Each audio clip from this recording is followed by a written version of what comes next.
এই মুহূর্তে সব থেকে বড় খবর, বাবরের নামে বাবরি মসজিদ হওয়াতে বাধা। এখন আমি উপস্থিত আছি মুর্শিদাবাদ রেজিনগরতে, কাশীপুর মাদ্রাসা তাজবিদুল কোরআনে। এই প্রসঙ্গে কি বলছেন তাজবিদুল কোরআনের মাদ্রাসার কর্ণধার মাওলানা ঈদ মোহাম্মদ মাজাহিরি, তিনি কি বলছেন শোনাবো আপনাদেরকে। ওরা তো একটা গাদ্দার যে বাবরি মসজিদের নাম চেঞ্জ করার জন্য হুমায়ুন ভাইয়ের কাছে এসেছিল। ওটা মুর্শিদাবাদের গাদ্দার নাম্বার 1। আমরা বিভিন্ন পত্রিকায় বিভিন্ন চ্যানেলে দেখছি বাবরি মসজিদ তার পরিকাঠামো তৈরি করতে গেলে মিনিমাম 4 থেকে 5 বছর সময় লাগে। এখন প্রশ্ন হচ্ছে বাবরি মসজিদ সম্পর্কে অনেকের অ্যালার্জি আছে। অ্যালার্জি কেন? যখন জগন্নাথ মন্দির তৈরি করা হয়েছিল তখন তো কেউ বলেননি যে পুরী জগন্নাথ মন্দির আছে, দীঘাতে কেন জগন্নাথ মন্দির হবে একই নামে? তো এটা হচ্ছে একটা অ্যালার্জি কথা। যথা সময়ে ঠিক সিদ্ধান্ত জনাব আমার ভাই হুমায়ুন কবির সাহেব নিয়েছেন, আমি তাকে ধন্যবাদ জানাই। বিজেপি এবং তৃণমূল থেকে প্রতিটি মুসলমানকে বলবো, এদের থেকে মুখ ফিরিয়ে নিন, এদেরকে ভোট দিবেন না। ভারতের সংবিধানে যদি নিষেধ হতো তাহলে মহামান্য হাইকোর্টের বিচারপতি ওই যারা বাধা দেওয়ার জন্য কেস ফাইল করেছিল সেই কেসকে তাদের মহামান্য বিচারপতি তাহলে বাতিল করে দিতেন। নাহমাদুহু ওয়া নুসাল্লি আলা রাসূলিহিল কারীম। আউযু বিল্লাহি মিনাশ শাইতানির রাজীম। বিসমিল্লাহির রহমানির রহিম। ওয়া'ফু আন্না ফাগফির লানা ওয়ারহামনা আনতা মাওলানা ফানসুরনা আলাল কওমিল কাফিরিন। বাবর এই দেশের একজন মুঘল সম্রাট ছিলেন। বাবরের একজন অনুগামী ছিলেন যার নাম হচ্ছে মীর বাকি। তিনি মসজিদ তৈরি করেছিলেন, সেই জন্য বাবরি মসজিদ বলা হয়। যেমন দারুল উলুম দেওবন্দের বুকে মসজিদের রশিদ আছে। মসজিদের রশিদ কেন তৈরি হলো? এক একটা মসজিদের এক একটা নাম আছে। নাখোদা মসজিদ, নাখোদা নামটা কেন হলো? নাখোদা মসজিদের নাম কেন দিলেন? টিপু সুলতান নাম কেন হলো? আচ্ছা আপনারা বলুন, মুঘলদের বাদ দিয়ে এই ভারতবর্ষের যত স্মৃতি সৌদাগর আছে সেগুলি কি চলা সম্ভব? আচ্ছা আপনাদেরকে আমি প্রশ্ন করছি, আপনারা বলুন সাংবাদিক সাহেবরা, যে তাজমহল কারা তৈরি করেছিল? লাল কিল্লা কারা তৈরি করেছিল? মুসলিমরা তৈরি করেছিল।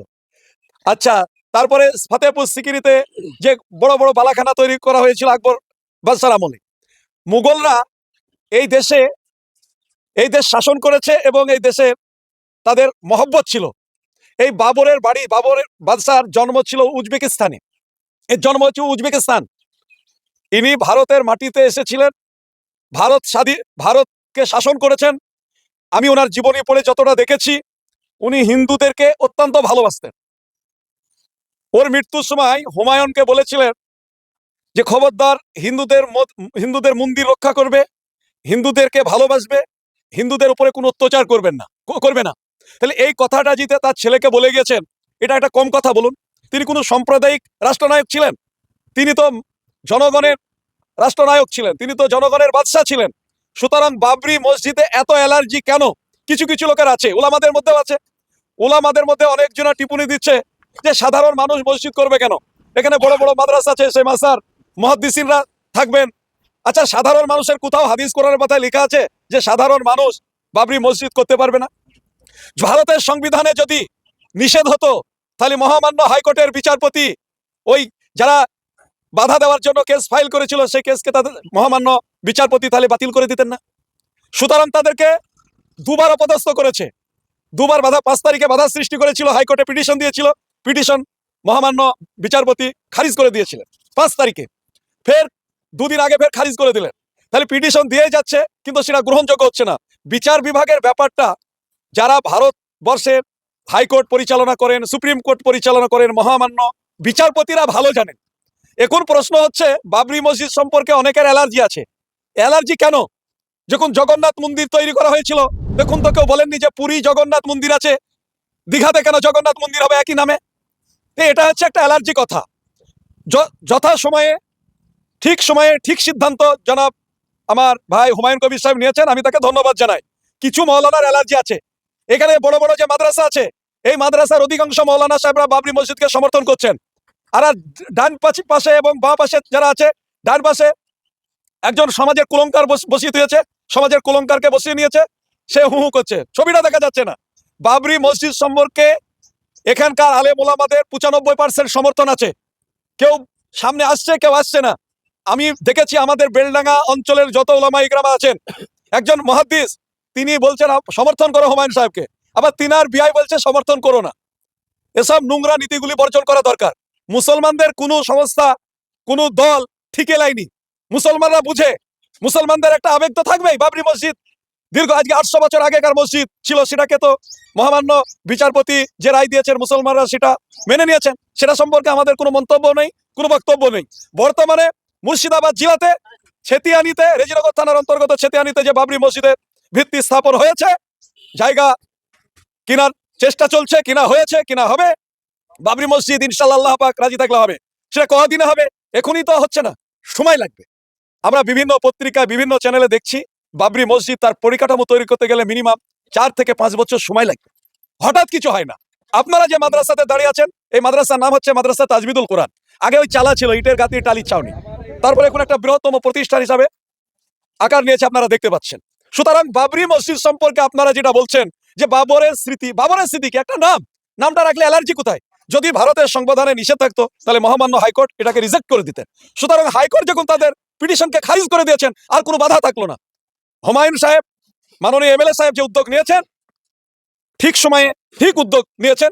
এটা কিছু কিছু আলেম ওলামাদের চুলকানি হচ্ছে, কারণ হচ্ছে তাদেরকে ডাকা হচ্ছে না, তাদেরকে হয়তো ঠিক সময়ে তেলানো হচ্ছে না। এখানে ডাকার কোনো ব্যাপার নাই। হাজার হাজার নয়, লাখ লাখ মুসলিম সম্প্রদায়ের মানুষ ওখানে এসে নামাজ পড়ছে, ওখানে এসে মুক্ত হস্তে হাজার হাজার টাকা দান করে যাচ্ছে। কেউ গরু দান করছে, কেউ মুরগি দান করছে, কেউ কুমড়ো দান করছে, কেউ মরক দান করছে। এটা মুসলমানদের একটা ভালোবাসার জায়গা তৈরি হয়েছে। এই ভালোবাসার জায়গা তৈরি কোনো এমএলএ বাবু, কোনো এমপি বাবু, কোনো মন্ত্রী বাবু এই ভালোবাসার জায়গাটা পাবলিকের কাছ থেকে হটিয়ে নেওয়ার এই পশ্চিমবঙ্গে বর্তমান সময়ে কারো ক্ষমতা হয়নি। এ ভালোবাসা আরো বেড়ে চলবে, পূর্ণ সমর্থন করছি। আর যে সমস্ত চাটাচটি মৌলানারা আছে তারা প্লেস পাচ্ছে না, কি কোনো কোনো মৌলানা এসে বলছে বাবরি নামটা বাদ দিয়ে দেন, তাহলে আমরা আপনাকে সমর্থন করব। ওটা তো একটা গাদ্দার, ওটা তো একটা গাদ্দার যে বাবরি মসজিদের নাম চেঞ্জ করার জন্য হুমায়ুন ভাইয়ের কাছে এসেছিল। ওটা মুর্শিদাবাদের গাদ্দার নম্বর 1।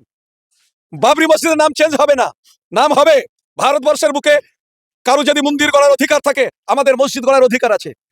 রামের মন্দির হলে অসুবিধা নেই, জগন্নাথের পুরীতে মন্দির হলে অসুবিধা নেই, শিবের মন্দির হলে অসুবিধা নেই। বাবরি মসজিদ হলে অত চুলকানি হচ্ছে কেন? মৌলানাদের অত চুলকানি কেন? মুর্শিদাবাদের গাদ্দারের কথা এটা, যে বাবরি মসজিদের নামটা চেঞ্জ করুক। আমি গাদ্দার বলি ওই চোরাকে।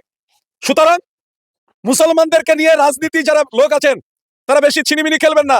এই মুর্শিদাবাদের বুকে হাফ প্যান্ট মন্ত্রী আছে, তাদের কথা সমাজে মুসলমানরা মানছে না এবং মানবে না। 2 কেজি গম আর 6 কেজি চালে সমাজ পরিবর্তন হয় না। শিক্ষার মানটা কোথায় গেছে? শিক্ষার মানটা কোথায় গেছে? মুসলিম সমাজকে জানিয়ে দিচ্ছি এতটা চ্যানেলের মাধ্যমে, 58টা ছেলে ওই কলকাতার বুকে পৌরসভাতে পরীক্ষা দিয়েছিল, 58টাই হচ্ছে অন্য সমাজের মানুষ, মুসলমান সমাজের একটি ছেলেও চান্স পায়নি। সুতরাং মুসলমানদেরকে আরএসএস এর ব্রেনে যিনি রাজ্য চালাচ্ছেন, আরএসএস এর পরামর্শে যিনি রাজ্য চালাচ্ছেন, ওই রকম নেত্রী আমাদের প্রয়োজন নেই। ওয়াকফ সম্পত্তি একজন এমএলএ বলছিলেন, হাফ প্যান্ট বিদায় মন্ত্রী আছেন মুর্শিদাবাদের, তিনি বলছিলেন বামের আমলে ওয়াকফ সম্পত্তি একে দেওয়া হয়েছে। আমি সেই মাননীয় মন্ত্রীকে বলবো, মুর্শিদাবাদের নামটা নিতেও ঘৃণা লাগছে। আপনি রেজিনগরের 2টো কবরস্থানের নম্বর 1-এ কি আছে, কোন আমলে হয়েছে, ভালো করে রেকর্ডটা তুলে নিন। বামের আমলে 1-এ গেছে কালেক্টর মালিক, না আপনার আমলে? ভালো করে রেকর্ডটা তুলে নেন, আমার কাছে আছে। এমএলএ সাহেব যদি চান, আমি রেজিনগরের 2টো কবরস্থানের 1 নম্বর খতিয়ানে চলে গেছে কালেক্টর মালিক। এটা বামের আমলে হয়নি বন্ধু, এটা আপনার আমলে হয়েছে, এই সরকারের আমলে। সুতরাং ওবিসি কে 1 করে দিয়ে মুসলমান ছেলেদের চাকরি থেকে বঞ্চিত করছে এই সরকার। সুতরাং ওয়াকফ সম্পত্তির ব্যাপারে এই সরকার দায়ী। যেহেতু ভূমি সংস্কার মন্ত্রী হচ্ছে মাননীয়া, নামটা নিতেও ঘৃণা লাগছে। আর মুসলমানের কিছু চটি চাটা এমএলএ এমপি আছে, তারা মাননীয়া যা বলছেন সেটাই জি স্যার বলছে। হুমায়ুন কবির বাঘের বাচ্চা, বীর মুজাহিদ, সে যে সিদ্ধান্ত নিয়েছে, মাননীয়ার চোখে চোখ রেখে কথা বলার মতো পশ্চিমবঙ্গের মধ্যে একজনই এমএলএ আছেন বর্তমানে, তার নাম হুমায়ুন কবির। বলি নারে তাকবীর। সুতরাং বাবরি মসজিদ হচ্ছে, হবে, বেশি কিছু মানুষকে ভুল বোঝানোর চেষ্টা করবেন না।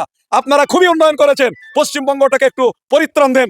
বিজেপি এবং তৃণমূল থেকে প্রতিটি মুসলমানকে বলবো, এদের থেকে মুখ ফিরিয়ে নিন, এদেরকে ভোট দিবেন না, ভোট বয়কট করুন এই 2 পার্টিকে, তাহলে দেশ সুন্দর চলবে। আখির দাওয়ানা আলহামদুলিল্লাহ রাব্বিল আলামিন।